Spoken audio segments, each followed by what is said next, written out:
Master గారి మాటగా చెప్పుకుంటూ ఉన్నాము. మన రికార్డింగ్ నెంబర్ 111, 16వ అధ్యాయమైన దైవాసుర సంపద్విభాగ యోగంలో 21వ శ్లోకం నుంచి చెప్పుకోబోతున్నాం. ఇప్పుడు మనకి రాక్షసులు అంటే మంచి అభిప్రాయం ఉండదు. మనం చాలా మంచివాళ్ళం, రాక్షస ప్రవృత్తి గల వాళ్ళు చాలా చెడ్డవాళ్ళు. ఏదో మనం ఈ మంచితనం కొని తెచ్చుకున్నట్టు, వాళ్ళ దుష్టత్వం కొని తెచ్చుకున్నట్టు మన భావనలు ఉంటాయి. కాబట్టి అది కూడా సృష్టిలో సహజమైన విషయమే. కాబట్టి అది పెద్ద విషయం కాదు. కష్టంతో జీవించే జీవితాన్ని మన పెద్దవాళ్ళు నరకము అని చెప్పారు అంటున్నారు, పెద్దలందరూ అంటున్నారు. ఆ నరకంలోకి ప్రవేశ ద్వారాలు 3 ఉన్నాయిట. అంటే మనం వెళ్ళటానికి ఎంట్రీ పాయింట్స్ 3 ఉన్నాయి.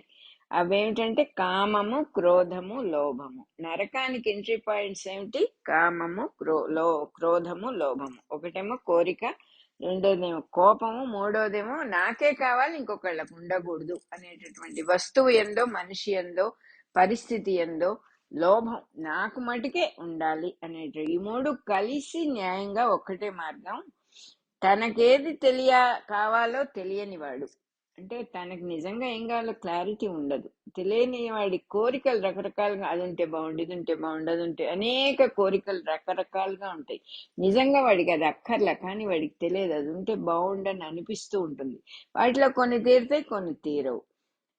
తీరిన కోరికల్లో నుంచి మళ్ళీ కొత్త కోరికలు మొలకెత్తుతూ ఉంటాయి అన్నారు. కారు కొనుక్కోవాలని అనుకుంటాం, కారు కొనుక్కుంటాం. కారులో తిరుగుతూ ఉంటే సడన్ గా ఏమవుతుంది, ఓహో ఏసీ కార్ అయితే ఇంకా బాగుంటుంది కదా అని ఆ తీరిన కోరికల్లో నుంచి ఇంకో కోరిక పుడుతుంది అంటున్నారు. అలా పుడుతుంది అనమాట. ఏం చెబుతున్నారు? గోకిన కొద్దీ సుఖంగా ఉంటుంది, గోకిన కొద్దీ మంట పుట్టి పుండు తగ్గదు అంటున్నారు.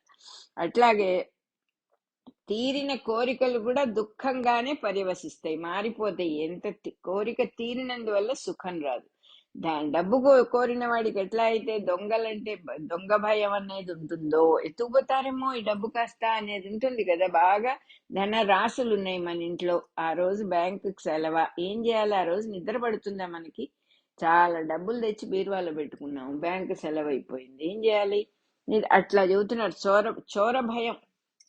చోరులు అంటే దొంగలు, దొంగ భయం ఉంటుంది కదా డబ్బు గలవాడికి. అంత సహజంగా ఇది ఈ తీరే కోరికలు దుఃఖానికి, భయానికి, బాధకి కారణం అవుతాయి.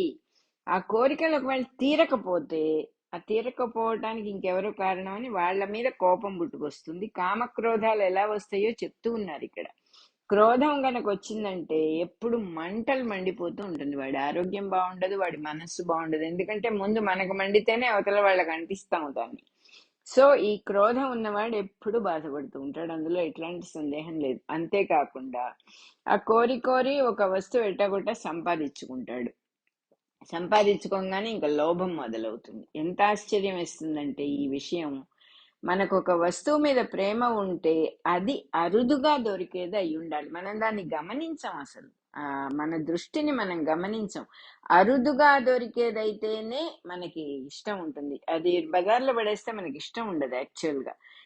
కృష్ణదేవరాయల వారికి 2 భార్యలని మనకందరికీ తెలుసు. పక్క రాజ్యం నుంచి ఒక రాణి గారు ఒక దుర్బుద్ధితో ఈ రాయలవారికి ఒక పాపిడి బిళ్ళ పంపిస్తుంది. ఆ పాపిడి బిళ్ళ వజ్రాలు పొదిగి అద్భుతంగా ఉంటుంది. పాపట్లో పెట్టుకుంటే ఈ హారం ఈవిడే రాణియే అని అందరికీ తెలిసిపోయేటంత అద్భుతమైన డిజైన్ అది.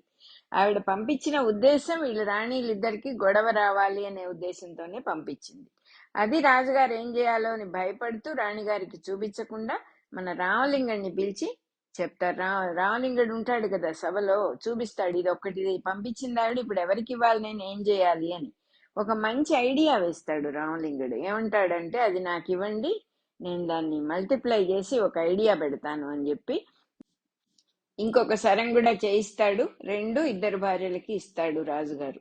ఇచ్చిన తర్వాత సడన్ గా వాళ్ళకి తెలుస్తుంది, ఒక్కటే పంపించింది ఆవిడ, 2 కాదు అని. ఇంకా గొడవ మొదలైపోతుంది అనే విషయం కొంచెం సెన్స్ చేయంగానే మళ్ళీ రామలింగడిని పిలిపించి అడుగుతాడు కృష్ణదేవరాయలు, పెద్ద ప్రాబ్లం వచ్చేట్టుగా ఉందయ్యా, ఏం చేయాలి ఇప్పుడు అంటే, రామలింగడు అంటాడు, మీరేం వర్రీ అవ్వద్దు, నాకు ఎట్లాగొట్లా ఒక రాత్రి టైం ఇవ్వండి అని చెప్పి ఈ తాతాచార్యుల వారు రాజగురువు గారు అన్నమాట. ఆయన్ని కూడా తీసుకొని ఆ తాతాచార్యులు చెప్తే రాజ్యంలో ఎవరు ఏది కాదని, ఎందుకంటే రాజగురువు కాబట్టి ఆయన అధికారాన్ని వాడుకుంటూ ఉంటాడని తెలుసు కాబట్టి రాత్రికి రాత్రి పనివాళ్ళని, బంగారు పనివాళ్ళని పిలిపించి అట్లాంటివే పాపడ బిళ్ళలు ఆల్రెడీ ఒకటి చేయించారు కాబట్టి వాడి దగ్గర నమూనా ఉంటుంది. అట్లాంటివే ఒక 15, 20, 30 ఎన్ని చేయగలరో అని చేయిస్తాడు. చేయించి తెల్లవారేటప్పటికి రాజ్యసభకు వచ్చే ఆడవాళ్ళందరికీ వాటిని పంచిపెడతారు. పంచిపెట్టి అవి వేసుకొని రావాలి, అవి ధరించి రావాలి మర్నాడు సభకి అని రహస్యంగా కబురు చేస్తాడు అందరికి. ఇవన్నీ రాత్రికి రాత్రే తయారు చేశారు. మర్నాడు రాజ్యసభకు వచ్చే ఆడవాళ్ళందరికీ పంచిపెట్టారు. రాజ నర్తకి కూడా ఒకటి ఇచ్చారు. సో మర్నాడు వేసుకురావాలి. ఈ రాణి గారులు ఇద్దరు ఏం చేశారు, ఆ రెండు ఇద్దరి దగ్గర ఉన్నాయి, మర్నాడు సభకి వేసుకొని రావాలి అని నిర్ణయం చేసుకుని వాళ్ళు కూడా వేసుకొని వచ్చారు. మర్నాడు రాణిగారులు సభకి వచ్చి కూర్చున్న తర్వాత వరుసగా అందరూ వస్తూ ఉన్నారు లోపలికి. ఏ ఆడవాళ్ళని చూసినా ఇదే, ఏ ఆడవాళ్ళని చూసినా ఇదే. వీళ్ళకేమో అంతకుముందు గర్వంగా ఉంది, ఆహా ఎంత గొప్ప వస్తువుని ధరించాం మేము, ఎంత అద్భుతంగా ఉన్నాయి ఇవి అనే గర్వం కాస్త ఒక్కొక్కళ్ళు పెట్టుకుంటూ రాగానే పని వాళ్ళు పెట్టుకొస్తున్నారు, దాసీలు పెట్టుకొస్తున్నారు, గొప్ప గొప్ప ధనవంతుల భార్యలు పెట్టుకొస్తున్నారు, రాజనర్తకి పెట్టుకొచ్చింది. అన్ని చూడంగానే వీళ్ళకి మనసు లోపల ఒక ఏహ్య భావం వచ్చేసింది. ఈ వస్తువు మీద విరక్తి వచ్చింది వాళ్ళకి అక్కర్లాది. అప్పుడు తీసి పక్కన పెట్టేశారు వాళ్ళది. కృష్ణదేవరాయల వారు నవ్వుకున్నారు, రామలింగుడు కూడా నవ్వుకున్నాడు, తాతాచార్యుల వారు కూడా నవ్వుకున్నారు. అలా హ్యూమన్ సైకాలజీ అని ఒకటి ఉంటుంది. అంటే ఏంటంటే ఎలా మనం ప్రవర్తిస్తున్నామని మనకే తెలియకుండా లొంగిపోతాం. దాన్నే పెద్దవాళ్ళు మాయా అని చెప్పారు. ఈ వస్తువు నిజంగా అద్భుతమైందే, కానీ 10 మందికి ఉంటే నాకు పనికిరాదు. అది లోభత్వం సహజంగా ఉంటుంది ఒక పాళంలో. అదే మరి ఎక్కువైనప్పుడు వాడిని లోభి అంటారు. అంటే వాడు దాని మీద యాక్షన్ కూడా తీసుకుంటాడు. ఇదేంటంటే లోపల మనస్సులో అయ్యో అందరూ పెట్టుకునేదే పెద్ద విశేషం ఏముంది అని మనం విరక్తి కలగడం అది బాగానే ఉంది. కానీ అది ఎవరి దగ్గర ఉండకూడదు అనేటటువంటి భావంతో యాక్షన్ లోకి వెళ్ళి వాళ్ళందరినీ విధ్వంసం చేసి, లేకపోతే వాళ్ళ దగ్గర ఉన్న ఆ వస్తువులు బలవంతంగా లాక్కోవటం, దీన్ని నిజమైన లోభత్వం. లోభత్వం ఉన్నవాడు ఎప్పుడూ కూడా బాగుపడ్డన్నమాట. తన దగ్గర ఉన్న దాన్ని వదులుకోలేకపోవటం, ఇంకెవరి దగ్గర ఉండకూడదు అనుకోవటం, ఇది పోతుందేమో అనే భయం, ఇది లోభానికి ముఖ్య కారణాలు. ఇవి 3 మార్గాలని చెబుతూ ఉన్నారు. 3 ఎంట్రీస్. దేనికి? కామ, క్రోధ, లోభాలు నరకానికి తలుపులు. ఈ తలుపుల ద్వారా ఏ తలుపుతో ప్రవేశించినా ఒకటే మార్గం. యాక్చువల్ గా నరకానికి మార్గం. నరకం అంటే చీకటి, దుఃఖంతో చీకటితో నిండి ఉన్నదే, మోహంతో నిండి ఉన్నదే నరక మార్గం. ఇందులో ప్రవేశించిన వాడు ఆ నరకంలోకి వెళ్ళిపోతే తాను అనే వెలుగును అసలు చూడలేడు. తను ఎంత భగవత్ స్వరూపం సాక్షాత్తు అనేటటువంటి స్పార్క్ వాడికి ఇంకా కనపడదు. దుఃఖమయంగానే జీవిస్తాడు. అదే రాక్షస జీవితాలు అని చెబుతూ ఉన్నారు. బుద్ధిమంతుడైన వాడు ఈ 3 మార్గాల్లో ప్రవేశించకూడదు. దీనికి మార్గం ఒకటే. ప్రవేశించకుండా ఉండాలంటే ఏమిటి మార్గమో చెప్తూ ఉన్నారు.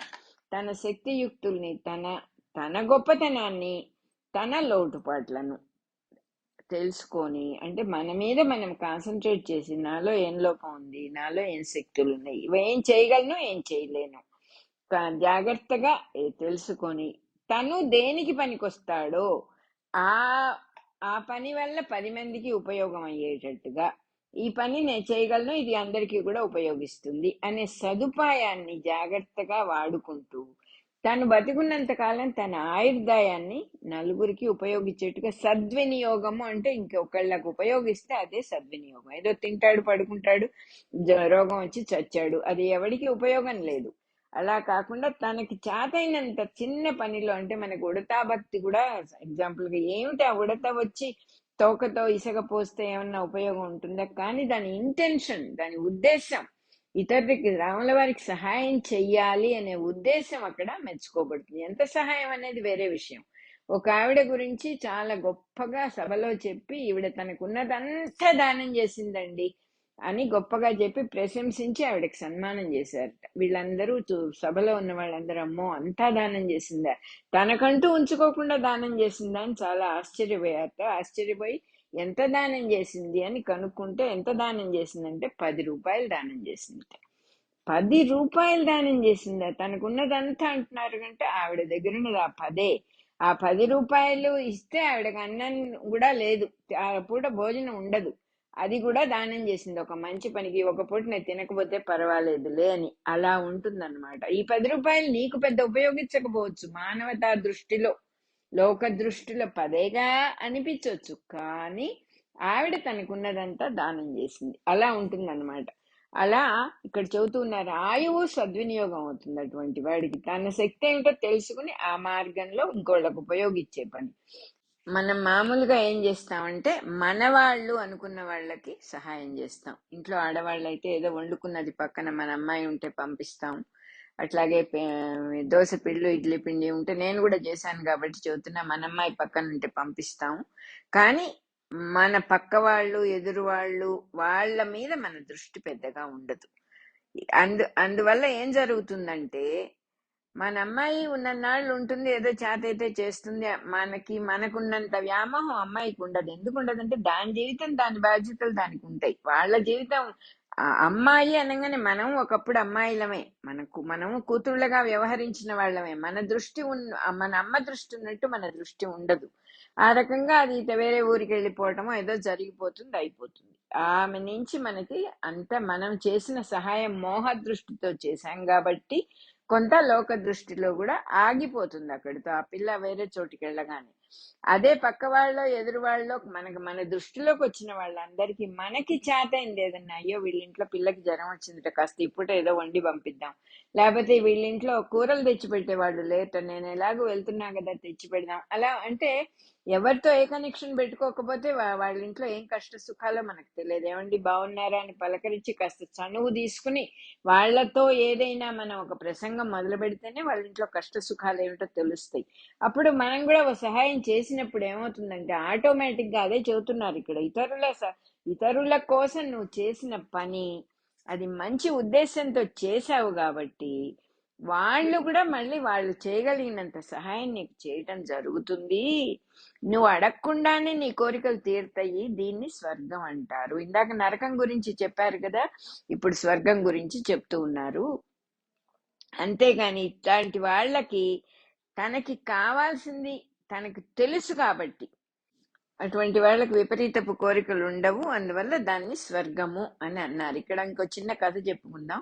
ఒకసారి నేను మా అమ్మాయి ఆటో రిక్షాలో పక్కనే ఉన్న బ్యాంకుకి వెళ్తున్నాం. 10 minutes పడుతుందేమో వెళ్ళటానికి. వెళ్తూ ఉంటే చెన్నైలో మేము ఎప్పుడు కలిసినా మనం సాధారణంగా కలవటం అనేదే మన కుటుంబ సభ్యులతో, పర్టికులర్ గా ఆడపిల్లలతో కలవటం రేరు కాబట్టి ఏదో కబుర్లు చెప్పుకుంటూ ఉన్నాం. ఆ కబుర్లు జనరల్ గా మంచి విషయాలే అయ్యి ఉంటాయి, దేవుడి సంబంధమైనవి. ఇట్లాగే ఏదో పుస్తకంలో చదివిన మంచి కథలు చెప్పుకుంటూ ఉంటే సడన్ గా ఆటో వాడు అందుకున్నాడు మా మాటలు.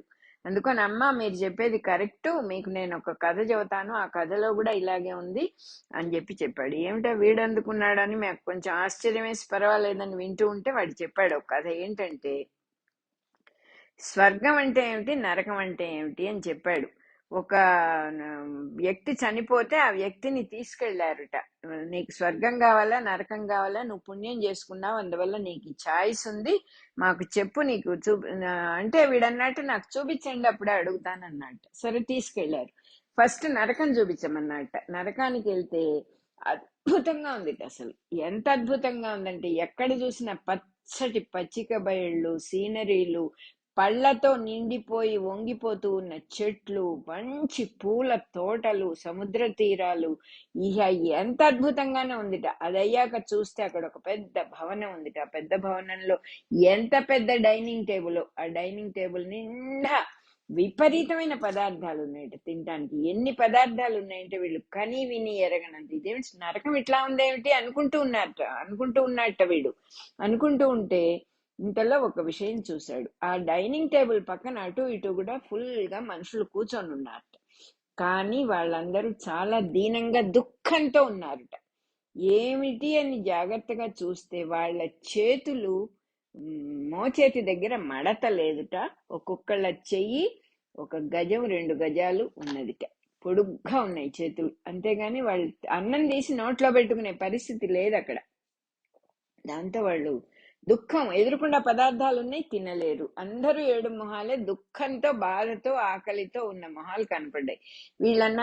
తను అన్నట్టు ఇంక నాకు చాలు, నరకం చూపించింది, స్వర్గం చూపించండి అన్నట్ట. ఏం పెద్ద తేడా ఉండదు అని చెప్పి స్వర్గాన్ని తీసుకెళ్లారట. స్వర్గం ఎగ్జాక్ట్ రిప్లికా ఆఫ్ నరకం, ఏమీ తేడా లేదు. ఇట్లాగే సీనరీలు ఉన్నాయి, అద్భుత దృశ్యాలున్నాయి, సముద్ర తీరాలున్నాయి, పళ్ళు పూలు, ఇదే రకంగా డైనింగ్ టేబుల్, ఇదే రకంగా అన్ని పదార్థాలు, ఆ పక్కన మనుషులు ఫుల్ గా టేబుల్ నిండా చుట్టూతా మనుషులు కూర్చొని ఉన్నారు. ఒక్క తేడా ఉందిట. ఏమిటి అంటే అక్కడ డైనింగ్ టేబుల్ చుట్టూతా కూర్చున్న వాళ్ళు ఆనందంగా ఉన్నారట. ఏమిటి తేడా? వీళ్ళ చేతులు కూడా పొడుగ్గా ఉన్నాయిట. వీళ్ళ చేతులు పొడుగ్గానే, గజం 2 గజాలు ఉన్నాయి ఒక్కొక్కళ్ళ చేతులు.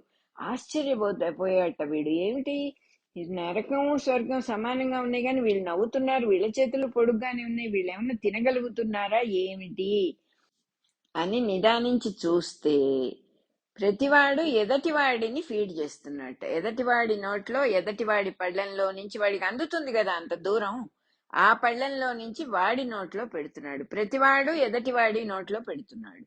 సో అందరూ ఆనందంగా తింటూ ఉన్నారు. ఇదే స్వర్గము అని చెప్పి ఆ ఆటో రిక్షా వాడి చేతి ఆశ్చర్యపోయాం. తర్వాత వాడు చెప్పాడు, మాకు ఒక సభ ఉంటుందండి, ఆ సభలో మేమందరం ఇట్లాంటి విషయాలు ఎక్స్చేంజ్ చేసుకుంటాం, మేము అబద్ధం ఆడడం, తాగం, దొంగతనం చెయ్యం.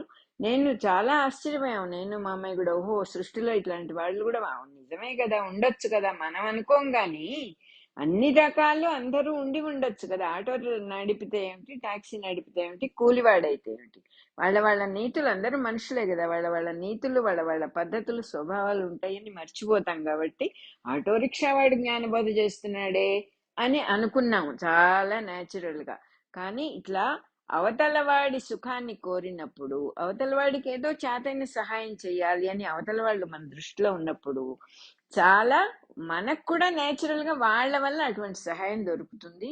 అప్పుడు ఇంకా లోభత్వం అనేది ఉండదు అని చెప్తూ ఉన్నారు. అట్లాగే మనవాళ్ళు అనబడే వాళ్ళకే మనం సహాయం చేస్తాం. ఆ మనవాళ్లతో మనకి ఎప్పుడైనా చెడిపోవచ్చు. తర్వాత మన అమ్మాయో మన అబ్బాయో పక్క ఇంట్లోనో 10వ ఇంట్లోనో ఉంటే, మన ఊళ్ళోనే ఉంటే చేస్తూ ఉంటాం. వాళ్ళు ఏ ఊరన్నా వెళ్ళిపోతే ఆగిపోతుంది ఆ సహాయం.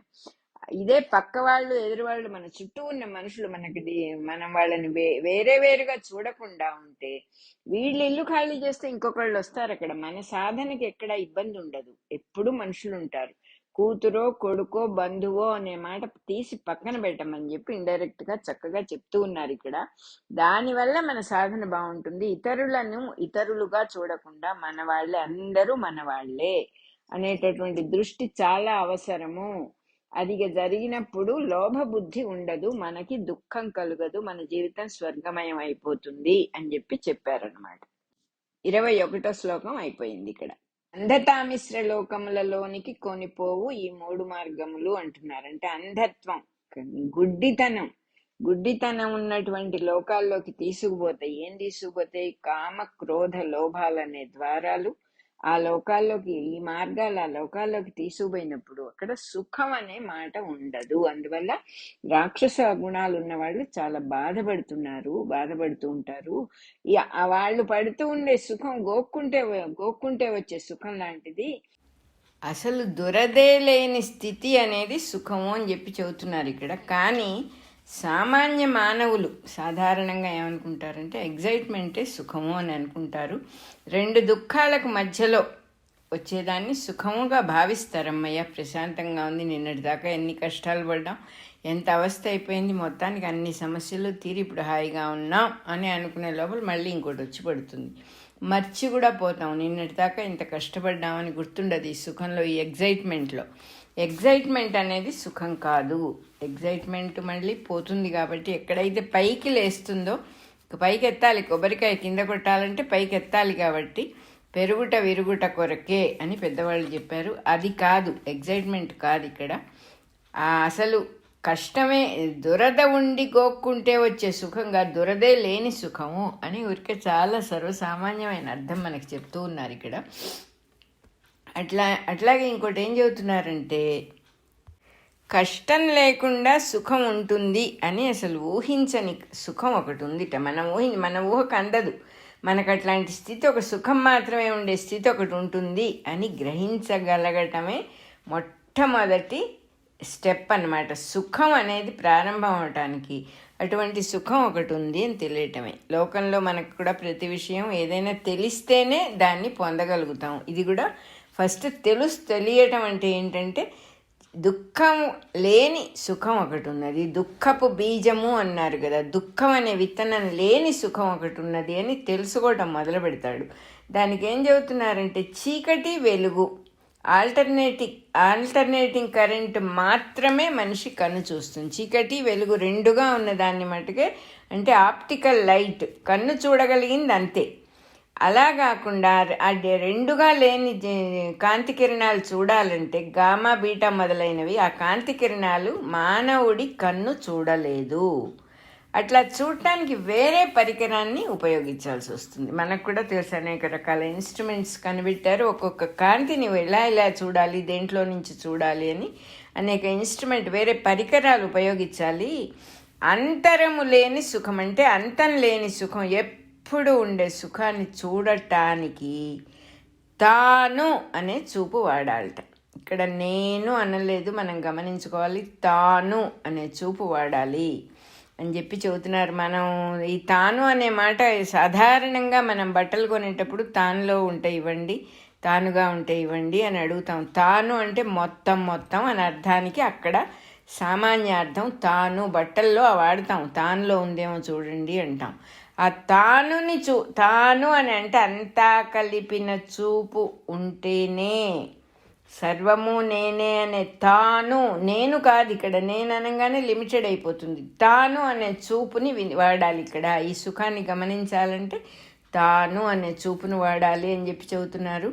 తన కోరికలుగా, కోపతాపాలుగా, మదమాత్సర్యాలుగా చెదిరిపోయిన తన ప్రజ్ఞను అంటున్నారు. అంటే ఏంటి, మనల్ని మనమే ముక్కలు చేసుకొని చెదరగొట్టుకుంటున్నాం. మన స్వరూపాన్ని మనం చెదరగొట్టుకుంటున్నాం. ఎలా చెదరగొట్టుకుంటున్నాం?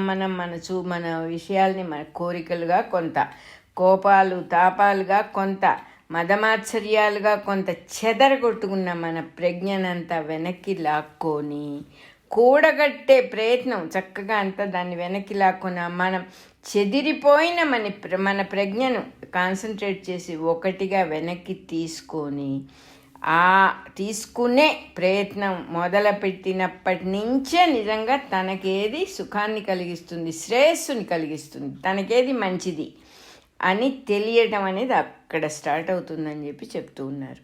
అంటే 10 రకాలుగా చెదిరిపోయింది మన ప్రజ్ఞ. పిల్ల కాలువలు అయిపోయింది, ఆ నది ఎండిపోతుంది. అలా కాకుండా మళ్ళీ నదిలోకి మొత్తాన్ని, ఈ పిల్ల కాలువలన్నీ కట్టేసి నదిలోకి మొత్తాన్ని ఛానలైజ్ చేసినప్పుడు నది నిలబడుతుంది. ఈ పిల్ల కాలువలు సన్న కాలువలు చేసినప్పుడు ఆ ఎనర్జీ అంతా కూడా ఎలా అయితే మనం మన స్వభావాన్ని, మన దృష్టిని, మనము అనబడేదాన్ని, నేను అనబడేదాన్ని ముక్కలుగా అంటే ఎక్కడెక్కడో వినియోగిస్తున్నాడు. బీరువాలో డబ్బులుగా పెట్టాను, వంటింట్లో వస్తువులుగా పెట్టాను, ఆఫీస్లో ఫైల్స్గా పెట్టాను, అక్కడ ఉంటుంది. అవన్నీ మన బుర్రలో ఉంటాయి. అంటే మనల్ని మనం ముక్కలు చేసుకుంటున్నాం.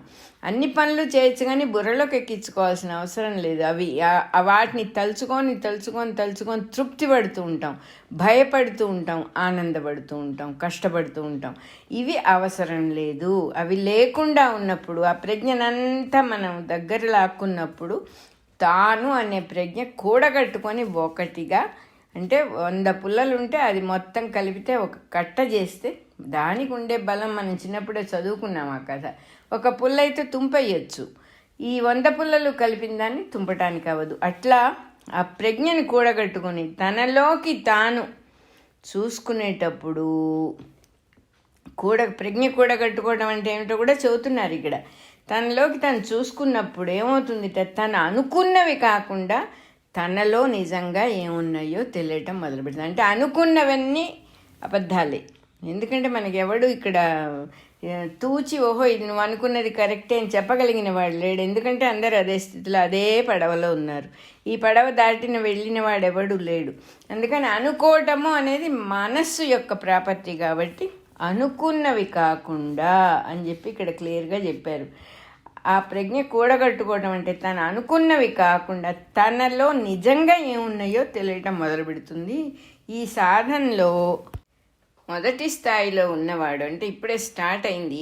ఎటువంటి వాడు అంటే తనలో ఉన్నదాన్ని గమనించటం అలవాటు చేసుకోవటం మొదలుపెట్టినవాడు తనలో ఉన్న శక్తియుక్తులు అర్థం చేసుకుంటాడు. వాడికి తెలుస్తాయి తనలో ఎంత శక్తి ఉందో. అంతకుముందు అది తెలియదు, ఊరికే అనుకుంటూ ఉన్నాడు, ఏవోవో అనుకుంటున్నాడు. అలా కాకుండా నిజంగా తనలో ఉన్న దాన్ని గమనించటం అలవాటు చేసుకుంటూ ఉంటే తనలో ఉన్న శక్తి యుక్తి కూడా గట్టిగా తెలిసి అవన్నీ కూడగట్టుకుంటాడట. ఈ కూడగట్టుకునే ప్రయత్నం చేసేవాడు ఎవరు అంటే మనస్సుగా ఉన్నవాడు కాకుండా బుద్ధిగా ఉన్న తాను అని చెప్పారు ఇక్కడ. తాను అనేటటువంటి చూపు కావాలి. అసలు సుఖమేదో తెలుసుకోవాలి అంటే ఇన్స్ట్రుమెంట్ మారాలి, నేను నుంచి తానుకి మారాలి అని ముందర చెప్పారు. ఇక్కడ ఆ తాను వచ్చేసాడనమాట. ఆ ప్రయత్నం చేసేవాడు తాను, మనస్సు కాదు, తానుగా ఉన్నవాడు. అప్పుడేమవుతుందిట, బుద్ధిగా ఉన్న తానే ఆ ప్రయత్నం చేస్తున్నాడు అని తెలుస్తుందిట. బుద్ధిగా ఉన్న బుద్ధిలోకి ప్రవేశించేశాడు, మనసుని ఇంద్రియాలని పక్కన పెట్టి బుద్ధిలోకి ప్రవేశించాడు. అటువంటి వాడు లౌకికంగాను అంటే బయట ప్రపంచంలోనూ, ఆధ్యాత్మికంగాను అంటే స్పిరిచువల్గాను తనకేది శ్రేయస్సు కలిగిస్తుందో దాన్నే చేస్తాడు. ఎందుకంటే వాడికి డైరెక్షన్ ఇప్పుడు క్లియర్గా ఉంది, తెలుసు. తాను అనేటటువంటి దీపాన్ని పట్టుకొని తిరుగుతున్నాడు వాడు. ఆ దీపం చక్కని వెలుగు చూపించి దారి చూపిస్తుంది వాడికి.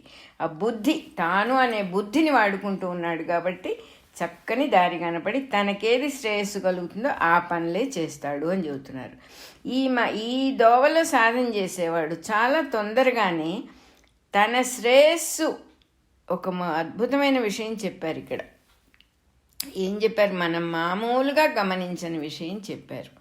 మనం తొందరగా దేన్ని వదులుకోలేమో దాన్ని వదులుకోవటం వల్ల కలిగే శ్రేయస్సు ఇక్కడ చెప్తూ ఉన్నారు.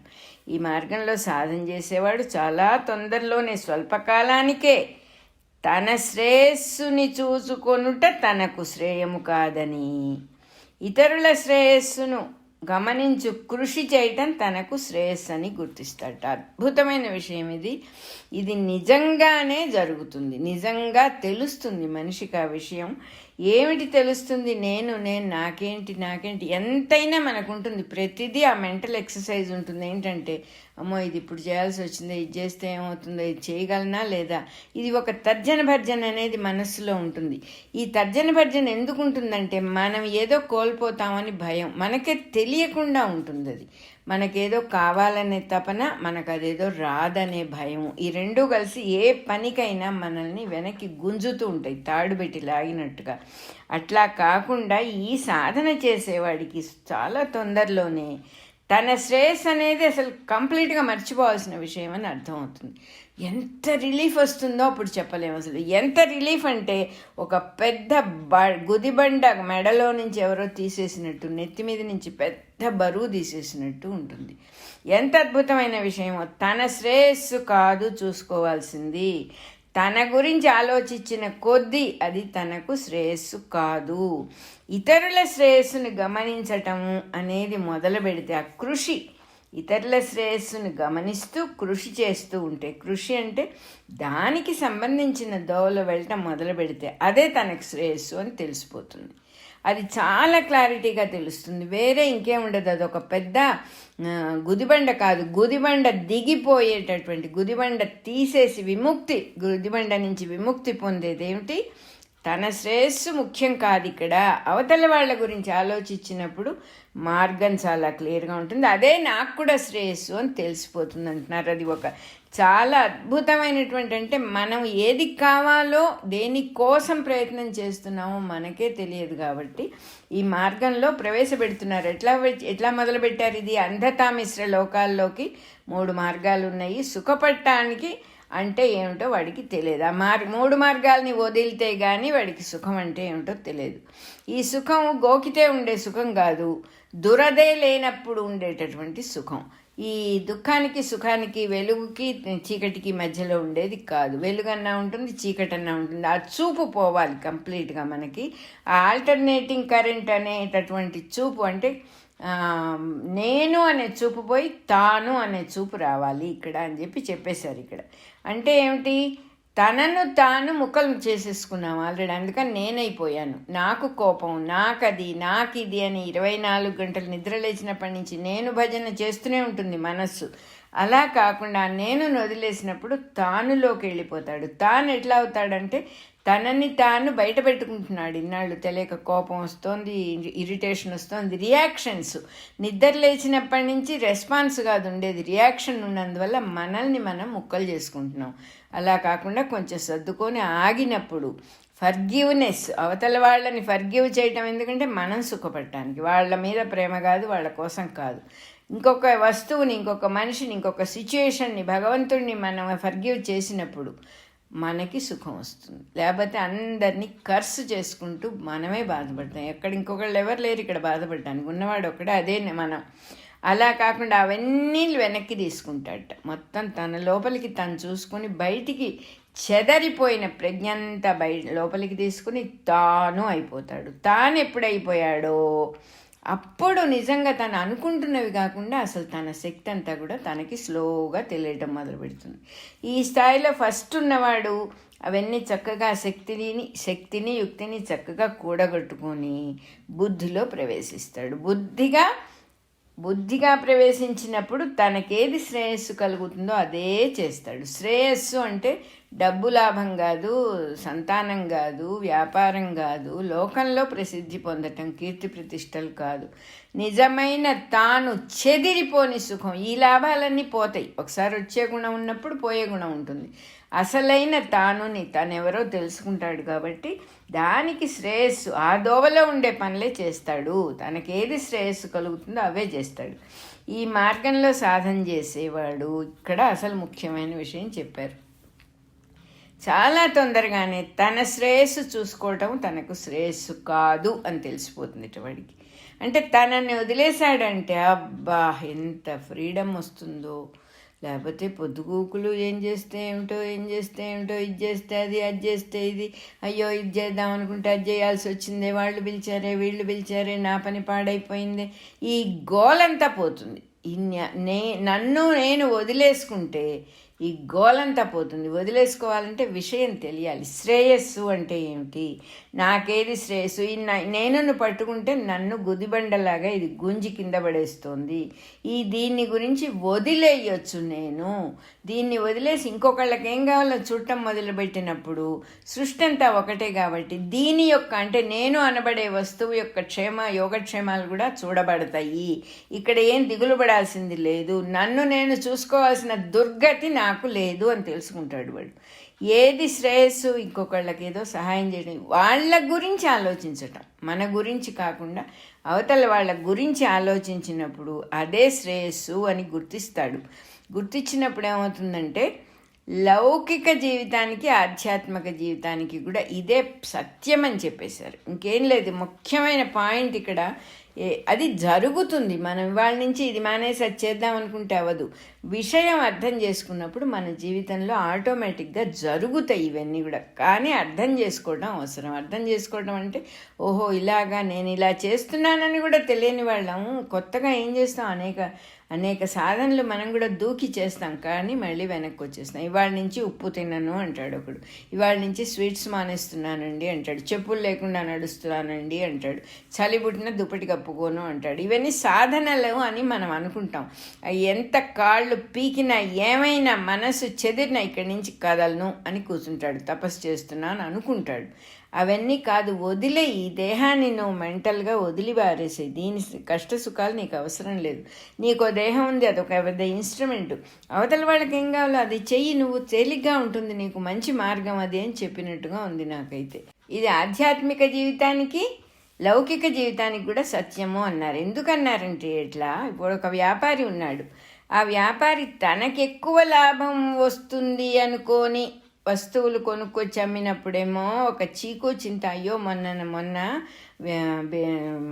మార్కెట్లో ఇవన్నీ తక్కువగా ఉన్నాయని నేను తెచ్చానే, ఇప్పుడు చూస్తే అందరూ అవే తెచ్చారే, నాకు నష్టం వస్తుందేమో అనే చీకు చింత వాడికి ఉంటాయి. అది కాదు పద్ధతి. జనానికి ఏం కావాలి, వాళ్ళ ఇబ్బందులు పోవాలంటే నేనేం సప్లై చేయాలి అనే యాటిట్యూడ్ ఉన్నవాడు లాభం మీద గుర్తుండదు ఇంకా వాడికి. ఇది సాధన కింద అయిపోతుంది వాడి జీవితంలో. అవతలి వాళ్ళకి కావాల్సింది ఇవ్వాలి, వ్యాపారమే వాడు చేసేది, డబ్బు తీసుకుంటాడు, అమ్ముతాడు. కానీ దృష్టి, అతని యొక్క అవుట్లుక్ ఇట్లా ఉన్నప్పుడు ఇక వాడికి చింత ఉండదు. ఏ పని చేసినా, ఎటువంటి లాభం వచ్చినా నష్టం వచ్చినా దుఃఖం ఉండదు. ఈ విధమైన లౌకిక జీవితంలో సాధన ఇలా అంటే ఈ దృష్టికోణం, అవతల వాళ్ళకేం కావాలనే దృష్టికోణం ఉన్నప్పుడు అదే ఆధ్యాత్మిక సాధన కూడా అయిపోతుంది. నువ్వు ఉద్యోగం చేయొచ్చు, వ్యాపారం చేయొచ్చు, సంసారం చేయొచ్చు, ఏం చేసినా కూడా నీ దృష్టి ఇలా ఉన్నప్పుడు అదే ఆధ్యాత్మిక సాధన కింద మారిపోతుంది అంటున్నారు. లౌకిక జీవితంతో సంబంధం లేకుండా, అంటే బయట మామూలుగా మనం భార్య, పిల్లలు, భర్త, పిల్లలు, సంసారము, పక్కవాళ్ళు, ఎదురువాళ్ళు, తల్లి, తండ్రి, అత్త, మామ, ఇవన్నీ పనికిరావు, వీళ్ళందరూ పనికిరాదు, నేను ఆధ్యాత్మిక సాధనలో ఉన్నాను అని దీన్ని వదిలి దానికి వెళ్ళటం ఎట్లాంటిదంటే, లౌకిక జీవితంతో సంబంధం లేని ఆధ్యాత్మిక సాధన గాల్లో మేడలు కట్టడం లాంటిది. అది ఏమాత్రం మీకు ఉపయోగించదు. సాధన క్రమంగా దయ, ప్రేమ, సేవ మొదలైన భావాల్ని ప్రేరేపించి అవతలి వాళ్ళని కూడా పవిత్రుల్ని చేస్తుంది. అది జరగాలి. తన ప్రేమతో ఆకర్షించబడి అట్రాక్ట్ అవుతారు. తను ప్రేమగా ఉంటే ఎవరైనా సరే, మనం కూడా ఒక మంచి మాట మాట్లాడితే మనం అట్రాక్ట్ అవుతాం. అట్లా అని లోపల ఏదో పెట్టుకొని పైకి మంచిగా ఉండటం కాదు. అది వెంటనే తెలిసిపోతుంది జనానికి. ఎందుకు తెలిసిపోతుంది అంటే, ఉన్న వస్తువు ఒకటే. నువ్వు దొంగ నాటకం ఆడితే అవతల వాడు కూడా ఇదే తెలివితో ఉంటాడు కాబట్టి వాడికి ఇవాళ కాకపోతే రేపైనా తెలిసిపోతుంది. అది కాదు. మనం నిర్మలంగా ఉండి దయా ప్రేమ అనేటువంటి వాటిని, సేవ, ప్రేమ అనేటువంటి వాటిని, ఆ భావాలతో మనం ఉంటే అవతల వాళ్ళల్లో కూడా అవే భావాలు వస్తాయి అని ఇక్కడ చెబుతున్నారు. వాళ్ళల్లో కూడా ప్రేరేపణ జరుగుతుంది. తన ప్రేమతో ఆకర్షించబడి ఆ వెలుగులో ఎంతమందో పవిత్రులవుతారు. అదే సాధనకు పరమార్థం అంటున్నారు. నువ్వు ప్రేమగా ఉంటే అవతలి వాడికి ఆ ప్రేమ ఏమిటో తెలుస్తుంది. నువ్వు ఏ విత్తనం పెడితే ఆ చెట్టు వస్తుందని తెలుసు కదా నీకు.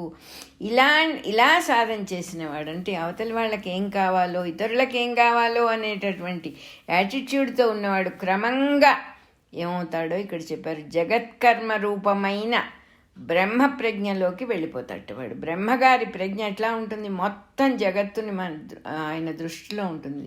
ఆ జగత్తు యొక్క స్వరూపం, ఆ జగత్తు యొక్క శ్రేయస్సు బ్రహ్మగారి క్రియేటర్, ఎవరైతే సృష్టికర్తో ఆయనలో ఆ ప్రజ్ఞ ఆయనలో ఉంటుంది. అలాంటి బ్రహ్మ ప్రజ్ఞలో మనం కూడా జీవించడం మొదలు పెడతామని చెప్పారు. ఇక్కడ 22వ శ్లోకం అయిపోయింది. ఈ సృష్టి మొత్తం పరస్పరత్వం మీద ఆధారపడి ఉంది. మనం కొంచెం గమనించి చూస్తే ఒకదాని మీద ఒకటి డిపెండ్ అయ్యి ఉంది. పరస్పరత్వం అంటే ఒకదాని మీద ఒకటి డిపెండెన్సీ. ఒక అంశంతో ఇంకో దానికి సహకారం లేకుండా, కోఆపరేషన్ లేకుండా దేనికి అస్తిత్వం లేదు. అంటే ఏది నిలవదాన్ని. అస్తిత్వము అంటే ఉండటం, ఉనికే లేదు అసలు. మనం కొంచెం కళ్ళు తెరిచి సృష్టిని గమనిస్తే, అన్ని జీవరాశుల్ని చూస్తే ఇది నిజము అని మనకు అర్థమవుతుంది. ఏది నిజం? ఒకదాని మీద ఒకటి డిపెండ్ అయి ఉన్నాయి. ఒకదానితో ఒకటి సహకారం లేకుండా, కోఆపరేషన్ లేకుండా ఈ సృష్టి నిలబడదు. అండ్ ఈ సత్యాన్ని మనం చక్కగా గమనించవచ్చు. చూస్తే ఈ నిజం మనకు తెలుస్తుంది. ఈ పరస్పరత్వాన్ని వేదము అంటారు అని చెప్పారు. వేదము అంటే ఏమిటో ఎన్నిసార్లో చెప్పారు మనకి. ఈ వేదాన్ని మనకు తెలియజేసేది శాస్త్రం. దీని యందు చూపగలిగిన వారిని, అంటే ఈ శాస్త్రాన్ని తెలుసుకోవాలి, ఈ శాస్త్రం అర్థం చేసుకోవాలి అర్థం చేసుకున్న వాళ్ళని ఋషులు, ద్రష్టలు, అట్లాంటి చూపున్న వాళ్ళని, దీని యందు చూపున్న వాళ్ళని ద్రష్టలు లేక ఋషులు అంటారు. ద్రష్ట అంటే చూడటం చేతైనవాడు, చూసేవాడు. వేల సంవత్సరాల నుంచి ఋషుల పరంపర ఈ పరస్పరత్వము అనే మహాసత్యాన్ని దర్శనం చేసి వేల సంవత్సరాల నుంచి ఋషులందరూ దీన్ని అర్థం చేసుకున్నారు. ఈ పరస్పరత్వం, కోఆపరేషన్, ఒకదాని మీద ఒకదాంతో ఒకటి కోఆపరేట్ చేస్తూ ఉన్నందువల్లనే ఈ సృష్టి నిలబడి ఉంది అనే పరస్పరత్వము అనే మహత్తర సత్యాన్ని వాళ్ళు తెలుసుకొని దాన్ని కలిపి మొత్తంగా ఒక శాస్త్రంగా చేసి పరంపరాగతముగా, అంటే జనరేషన్స్ టుగెదర్ మనకు అందించబడింది. వాళ్ళ దాకా వచ్చింది, అది మన దాకా వచ్చింది.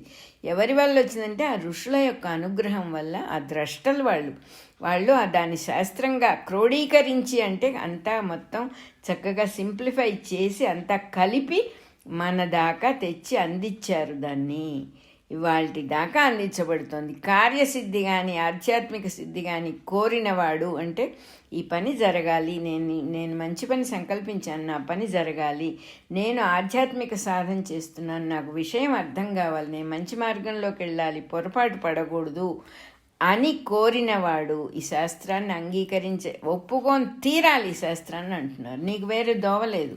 నువ్వు శాస్త్రాన్ని వదిలేసి ఋషులందరూ ఏమంటే నువ్వు సైన్స్ చదువుకోవాలన్నప్పుడు సైన్స్ టీచర్ దగ్గరే చదువుకోవాలి, అంతేగాని సైన్స్ ఇంగ్లీష్ టీచర్ని చెప్పమంటే చెప్తాడు ఆయన, పాపం తనకు తెలిసిందేదో చదువుతాడు.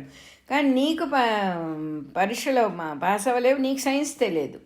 అదే రకంగా దీన్ని తెలుసుకున్న ఋషులు అందించిన శాస్త్రం తప్ప వేరే ఏ శాస్త్రము నీకు ఉపయోగించదు. ఆ శాస్త్రాలని అంగీకరించాలి, ఒప్పుకోవాలి, పాటించాలి. ఊరికే వాచా వేదాంతం లేదా ఊరికే థియరిటికల్గా చదువుకుంటే చాలదు, పాటించాలి, చెయ్యాలి, మన జీవితంలో ఇంప్లిమెంట్ చెయ్యాలి. పాటించకపోతే ఏమవుతుంది? విద్యుత్తుకు సంబంధించిన శాస్త్రం తెలియకుండా, అంటే ఎలక్ట్రిసిటీ గురించి సరిగ్గా తెలియకుండా ఆ వైర్లు ముట్టుకొని అటు ఇటు చేస్తే ఏమవుతుందో అది అవుతుందని చెబుతున్నారు. అంతే. ఎంత భయంకరమైన విషయం చెప్పారు. విషయం అర్థం చేసుకోలేకపోతే షార్ట్ సర్క్యూట్తో అంధకారం వచ్చేస్తుంది. చక్కగా తెలుసుకొని అనుసంధానం చేయాలి. ఏ విషయమైనా తెలుసుకొని చెయ్యాలి, చెయ్యబడుతుంది అని నేను చెప్తున్నా. తెలుసుకున్నప్పుడే చెయ్యబడుతుంది. చాలా స్పాంటేనియస్. చెయ్యబడటం అంటే ఏంటంటే ఒకసారి చెయ్యి పెట్టాము, నిప్పు కాలింది, మళ్ళీ ఇంకా కాల్చుకోకూడదు అని మనం అనుకోక్కర్లేదు. స్పాంటేనియస్గా అటు వెళ్ళాం. అసలు అట్లా చెయ్యబడుతుంది. విషయం అర్థమైతే దానంతట అదే జరుగుతుంది. అది చాలా బ్యూటిఫుల్గా, ఎంతో క్లియర్గా షార్ట్ సర్క్యూట్ చేసుకోవద్దు. విషయాన్ని అర్థం చేసుకోండి, ఆ ఋషులు చెప్పిన శాస్త్రాన్ని అర్థం చేసుకోండి అంటున్నారు. ఇప్పుడు శాస్త్రం అని మనం ఎక్కడో రోడ్ల మీద పడక్కర్లేదు, అన్నీ మన దగ్గరికే వస్తాయి. మన జీవితమే ఒక శాస్త్రం, మనలో జరిగే సంఘటనలే ఒక శాస్త్రం. అర్థం చేసుకొని, అవగతం చేసుకొని, ఇది నా సాధనకు వచ్చింది, నా మొగుడికి కోపం, నా పెళ్ళానికి కోపం అని అనుకోకుండా, ఓహో ఇది నేను నా జీవితంలో నాకు సాధనకు వచ్చిన సిచ్యుయేషను, అవతల మనిషి ఇలా ఉంటే నేను ఎలా ఉంటాను, నేను ఎలా రెస్పాండ్ అవ్వాలి, నేను ఎంత శాంతంగా ఉండాలి, నేను దాన్ని రిసీవ్ చేసుకోకుండా ఎట్లా ఉండాలి అని అట్లా సాధన కింద మలుచుకుంటూ ఉన్న కొద్దీ దోవ చక్కగా కనబడుతుంది. అదే శాస్త్రం తప్ప ఈ శాస్త్రం అని ఎక్కడికో పోయి ఏదో ఈ రోజుల్లో పర్టికులర్గా చాలా కష్టపడతాం. శాస్త్రం అని దేన్ని చెప్తూ ఉన్నారో కూడా చెప్పారు.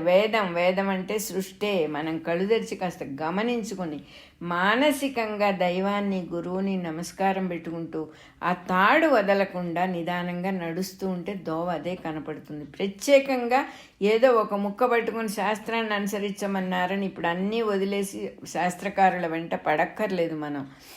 అది తెలియకపోతే అట్లా అయిపోతుందని చెప్పి నేను ఈ మాట చెప్పాల్సి వస్తుంది. తెలియక అయ్యో శాస్త్రం ఇంపార్టెంట్ అన్నారు కదా, చాలా ఇంపార్టెంట్ అన్నారు. ఇక్కడ ఒకటి కాదు, నువ్వు ఆచరించాలి అన్నారు. ఏమిటి ఆచరించాలి? పాటించి తీరాలి. పాటించకపోతే షార్ట్ సర్క్యూట్ అయ్యి అంధకారం మిగులుతుంది. విద్యుత్తు అనే మహాశక్తిని వాడుకోలేకుండా అయిపోతావు నువ్వు. కాబట్టి నీకేది కావాలో కార్యసిద్ధిని కోరినవాడు, నువ్వు దేన్ని కోరుతున్నావో దానికి సంబంధించిన జ్ఞానం తెలుసుకోవాలి. ఇప్పుడు మనం అదే కదా చేస్తున్నాం, మనం ఆ జ్ఞానమే కదా తెలుసుకుంటున్నాం. త్రిపురా రహస్యాన్ని మించిన శాస్త్రజ్ఞానం ఎక్కడుంది? ఎక్కడ వెతుకుదాం? ఇదే శాస్త్రం చేస్తూనే ఉన్నాం. అది వేరే ఎక్కడో పోయి వెతకక్కర్లేదు అని ఎంతో క్లియర్గా ఉంది ఇక్కడ. ఎప్పుడో ఎక్కడో ఒక మేధావి ఇంత మటుకు ఎక్కడ శాస్త్రంలో చెప్పని విషయం ఒకటి చెప్పి ఆయన దాన్ని ఒక ఉత్తీర్ణుడు అయితే అవ్వచ్చు కాక, ఇక వాడినే మనం ఎగ్జాంపుల్గా పెట్టుకుని శాస్త్రాలన్నీ పక్కన పడేస్తే మనమే ఇబ్బంది పడతాము అని చెప్పారు. కాకపోతే ఆ కార్యసిద్ధిని పొందినవాడు కూడా శాస్త్రాలన్నీ సరిగ్గా చదివే దాని మీద ఇంకో మెట్టెక్కుతాడు, కానీ వాటిని వదిలేసి చేయలేడు అని చెప్పారు. ఏదో ఒక కోరిక మనసులో పెట్టుకొని దానికోసం ఆరాటపడేవాడు శాస్త్రాన్ని గ్రహించలేడు. ఓర్పు ఉండదు వాడికి. సరిగా గ్రహించకపోతే ఫలితాలు సరిగ్గా రావు. కార్యసాధనలో శ్రద్ధ లేనివాడైపోతాడు వాడు. కాబట్టి అట్టి వాడికి లౌకికంగా కూడా కార్యసిద్ధి అవ్వదు. అంటే బయట ప్రపంచంలో కూడా హీ విల్ నాట్ సక్సీడ్. ఆయన ఏం పని చేసినా అవ్వదు, ఎందుకంటే శ్రద్ధ లేదు, అక్కడ తొందరపడిపోతున్నాడు. మనకు రమణ మహర్షి కూడా చెప్పారు, సాధనకు ఆతురత కూడదు, నిదానంగా అదే జరుగుతుంది. మనం పరిగెత్తి పట్టుకునే విషయం కాదు అది. ఆగటం అనేది గొప్ప సాధన.